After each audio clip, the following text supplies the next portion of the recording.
What's up guys, Happy Droid back again. This is part 3, or no, it's part 4.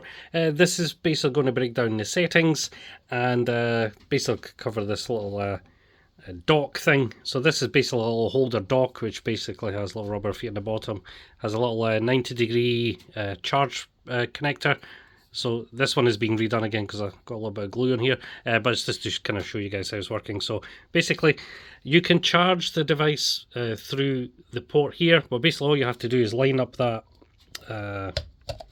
little thing there, you know, the connector, and it basically just snaps into place like so. So it is on there, it holds fairly decent, and that way you can use it upright. You can still charge it while you're using it, so that's why that comes out the back there like so. So anyway, we're going to basically talk about the settings in this one, how to customize it. By default, it's going to come with the cyan TFT display with RGB. That's the default setting. But to change it, all you have to do is go into the menu, the settings menu, toggle through until you see color. Select in here, and as we can see, it's on the cyan RGB at the minute. So just toggle through which color you want. So this is a green theme. Obviously the RGB ring is green and the display is green. You can also choose to keep the screen that color and have the RGB effect. Now this is coherent with all of them.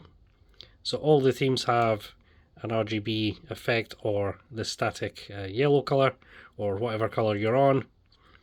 So that's orange, and magenta RGB, we have the red one, red RGB, we have blue RGB, and unicorn. Unicorn just keeps it's only one theme, it has the RGB color, and it has this multicolored font, which is quite funky. Not to everybody's taste, but it's in there anyway. And back to cyan RGB. There is also the cyan static color as well, but I'll just bypass that anyway. So next we have the RGB level. So this changes the brightness of the display. So it'll be shipped as medium by default, but you can change it to low, which should help increase the battery life as well. You can switch off. All the alerts and effects still work, just it shuts off the color. And we have the maximum. The maximum is quite bright. This it's not doing very much justice on the camera, but it's quite bright. I'm just going to keep it on the medium. As we can see, you can see there the brightness levels dim as we toggle.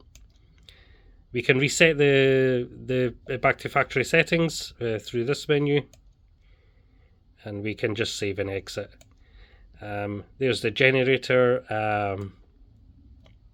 settings, so you can have it set to auto. It'll basically tell you up here on the corner of the screen. So if I change it to manual, it's then going to change. I'll go back in again, sorry.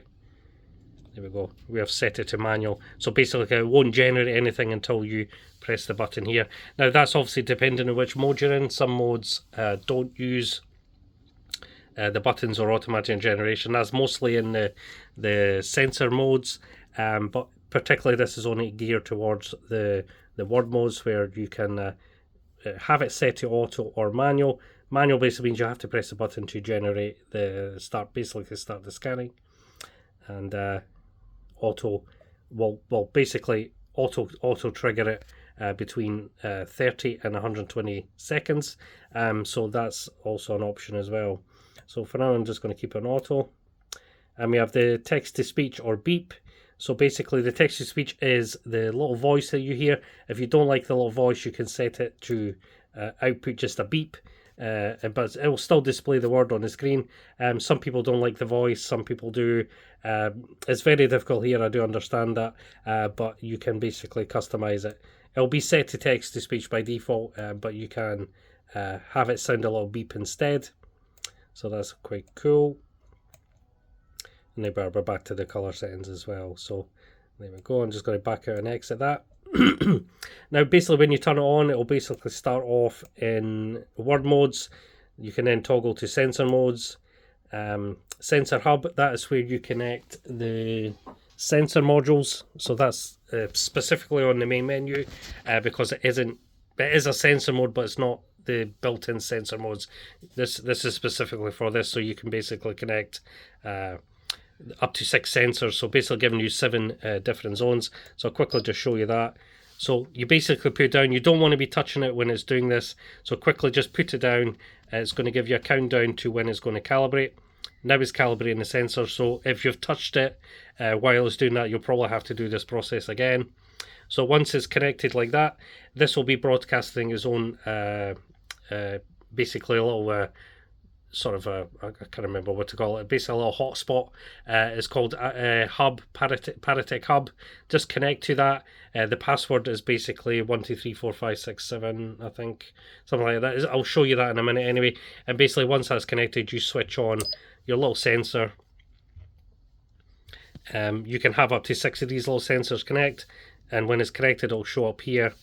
If this sensor runs out of battery, for example, it shuts off, give it about 5 seconds, it'll disconnect from here,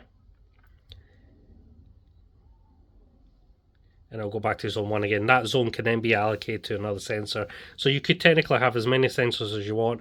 Only 6 can be used at the same time.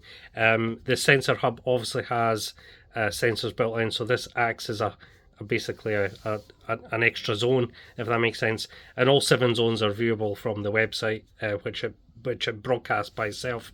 All you need is a smartphone, computer, laptop, something with a browser and built-in built-in web page. You can basically view this. It's cross-platform, so it's designed that way, where you don't need a dedicated app to use it or anything like that. It's basically a browser that you go to, basically just like open a website. It's simple, just www. No, it's not www. It's HTTP. I'm going to quickly connect to it just to show you. So as you can see here, it's displaying I have to refresh it. Sometimes you have to refresh the browser, the thing, and basically just see PARATEK up here and connect to it. It'll ask you for the password. The password I'll give you in a minute. I think it's 12345678, just to keep it simple. And that's basically it. So basically, if I type in the web address,